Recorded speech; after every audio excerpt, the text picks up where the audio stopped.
because today we are celebrating an International Women's Day. This film is shoot March 8th. We are going to talk about women's health. Hi lovelies, if you're new, my name is Geraldine B. I am a registered physician in the Philippines who now live in Alberta, Canada. I post videos every Monday and Friday about health, parenting, and mindful living. So if you haven't subscribed yet, please feel free to do so. Now let's get into today's topic. First, let's remind you that this video is for educational purposes only, and this is just an overview. I'm not going to go in depth with this topic, and if you feel any of the symptoms that I'm going to discuss, please contact your family physician and don't replace this video to diagnose yourself. So this is just to educate everyone in this channel. Now, let's start with defining what is a postpartum. So postpartum means post is after, partum is giving birth. So this is after giving birth, and this usually takes within 4 to 6 weeks. So if you're a mother, you could probably relate to this. This could be physically, emotionally draining. I mean, we are so happy with that new bundle of joy, the presence of the baby in our lives, but this is also can be overwhelming for us. Like everyone's expecting you to be this and that, and sometimes we cannot meet everyone's expectation. And because of these factors, we will develop some of the things that I'm going to discuss. Let's define postpartum blues. So this is quite common, and this begins within the first 3 or 4 days of giving birth. This require no treatment and would go away within a few hours or days. So what is this postpartum blues? This is the episodes of mood swings, yung pabago-bago yung mood mo, cry spells, bigla ka na lang iiyak, and you're emotionally lonely, you're down, you feel empty. So now, real talk. When I gave birth with my first child, I mean, for the 3 of them, I usually don't have my breast milk right away. And I feel pressure, I feel bad because I have to wait for 4 days until I finally have my breast milk. And during that time, I feel like down, I feel alone. So I kind of feel that postpartum blues right there, but it is temporary. The next one is postpartum depression, which is a deeper depression that would last longer. Usually starts within the first month after childbirth, although it can occur any time within the first year and can last weeks to months. So medyo matagal siya compared to postpartum blues. So in more serious cases, it can develop into chronic episodes of depression.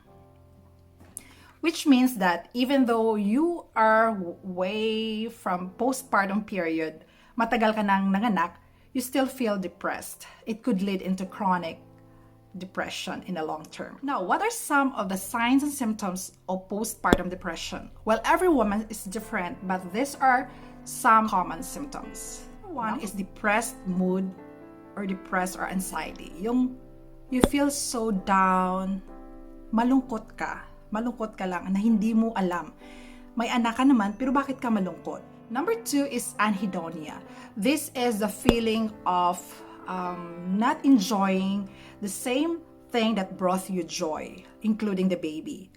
So that means that you used to enjoy having that baby, or you used to enjoy, like example, going to the mall, doing things that you love, but right now, you don't enjoy them anymore. So there's a sudden change of your behavior there. But hindi ko na to enjoy yung mga bagay-bagay na to. I used to enjoy these things. Number 3 is changes in weight or appetite. So this may involve gaining or losing weight. So pwedeng tumaba ka, sobrang taba mo, or pumayat ka. Number 4 is sleep disturbance and fatigue. And usually the sleep disturbance is you cannot sleep even the baby is sleeping. So usually when we are postpartum mothers, when our baby is sleeping, we tend to sleep as well. Kasi that's the time na, ay, salamat, makapagpahinga ka, di ba? Because the baby is sleeping. But during this time, you can't just sleep. And you feel so exhausted and tired, but you can't sleep for some reason. Number 5 is excessive guilt and loneliness. You may feel that I cannot bond my baby as expected because you don't feel the joy of having that baby anymore. So, nagigilty ka. You feel guilt na, dapat masaya ako, dapat I have to take care of my baby. I should take care of my baby, but why I can't do that right now? So you feel like guilt, you feel worthless, parang wala ka ng silbi. Number 7 is diminished to concentrate and focus. So that could be exacerbated because you're not sleeping well. So you can't focus. Wala ka sa sarili mo. Number 8 is your current thought of death and suicide. You may think that it's better for you and the baby to die, that this world is worthless and that you don't want to exist anymore. I'll tell you this, that if you're experiencing this right now, there's nothing wrong with you personally of who you are. You've done an amazing job giving life to this world, but there's just something wrong with the pattern of your thoughts, and this one needs to be treated. And I feel so bad for those mothers who haven't gone for help because they feel the pressure of society. Like we have this thoughts that we need to be a good mother, that you need to do this and that, you need to be able to produce breast milk right away, like in my case. But hey, reach out for support. If you feel down, if you feel depressed, go talk to your friends, talk to your family physician, and this is nothing to be ashamed of. I'd like to reiterate that line. There is nothing to be ashamed of. Go and seek for help because this is for your health and for your baby's well-being and for the rest of your family. What causes postpartum depression? Well, there is no single cause of this one. But physical, hormonal, social, psychological, and emotional factors may all play a part in triggering the illness. Of course, physically, you are tired, you just given birth. Hormonal changes, your hormones go down suddenly. Now, social, expectation of people, which is sometimes overwhelming, and they are just trying to focus their attention on the baby. But how about you, mother? Sometimes nobody asks you, are you okay? Are you doing fine? They're just focusing on the baby, how cute the baby is. And sometimes you feel like nobody's paying attention to me. The risk factors are, number 1, personal history of depression. That means that if you have been depressed before, then chances of having postpartum depression is higher. 2, history of previous depression during pregnancy. So the same thing, like you have been having postpartum depression previous. Number 3 is family history of postpartum depression or family history of depression. You tend to have a higher risk as well. And I just want to point this out that even though you haven't experienced postpartum depression in your previous pregnancies, you still have the chance to experience this in your next pregnancies. So this could happen anytime. Now, for your treatment, you need to go to your family physician who could refer you to a psychiatrist and will try to do psychotherapy with you.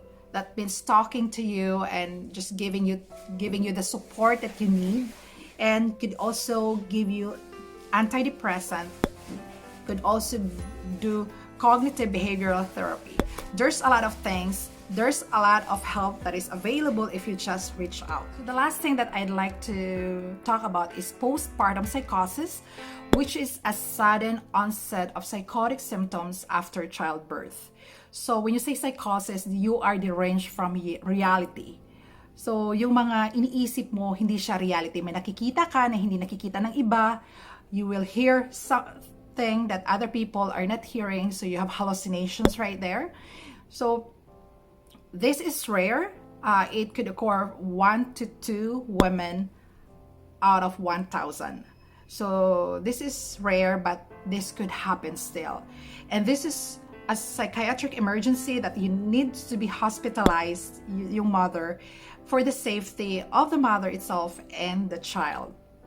It could manifest as a mother's trying to kill her baby.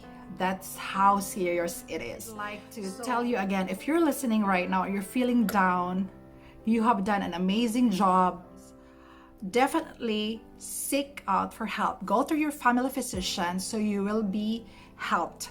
There's a lot of resources out there that you could avail, and this is nothing to be ashamed of. These things have been happening all around the world, and a lot of women have this. You are not alone in this one. So you personally, as a person, this is just a thought process you're thinking that needs to be addressed with a medication, with a psychotherapy. So I hope that you have learned something today. Until my next video, bye.